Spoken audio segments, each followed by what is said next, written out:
और परमेश्वर ने कहा, नर और नारी करके उनकी सृष्टि की, और परमेश्वर ने उनको आशीष दी, उनसे कहा फूलो फलो और पृथ्वी पर भर जाओ और उसको अपने वश में कर लो, और समुद्र की मछलियों तथा आकाश के पक्षियों और पृथ्वी पर रेंगने वाले जंतुओं पर अधिकार रखो। यानी उनसे जैसे इंसान ने शेर तक को भी काबू कर लिया, हाथियों को भी बांध लिया, तो ऐसे कंट्रोल करने के लिए कहा उन्होंने। आगे देखो, फिर परमेश्वर ने उनसे कहा, यानी मनुष्यों को भी, फिर परमेश्वर ने उनसे कहा कि सुनो, जितने बीज वाले छोटे छोटे पेड़, ये मनुष्यों के लिए आदेश है, सारी पृथ्वी के ऊपर हैं, और जितने वृक्षों में बीज वाले फल हैं वे सब मैंने तुमको दिए तुम्हारे भोजन के लिए।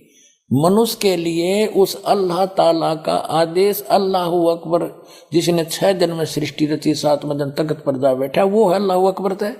वो अल्लाह कबीर है, वो कंप्लीट गॉड है, वो सर्जनहार है, वो क्रिएटर है।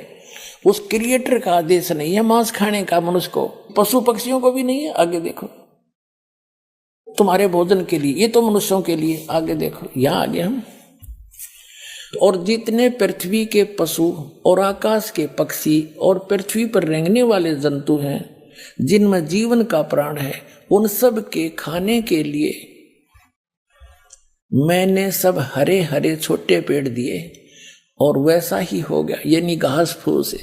और तब परमेश्वर ने जो कुछ बनाया था वो देखा, तो क्या देखा, वह बहुत अच्छा है। तथा सांझ हुई, फिर भोर हुआ, इस प्रकार ये 6वां दिन हो गया। अब 7वां दिन, यूं आकाश और पृथ्वी और उनकी सारी सेना का बनाना समाप्त हो गया, और परमेश्वर ने अपना काम जिसे वह करता था 7वें दिन समाप्त किया, और उसने अपने किए हुए सारे काम से 7वें दिन विश्राम किया। और परमेश्वर ने 7वें दिन को आशीष दी और पवित्र ठहराया, क्योंकि उसमें उसने सृष्टि की रचना के अपने सारे काम से विश्राम लिया।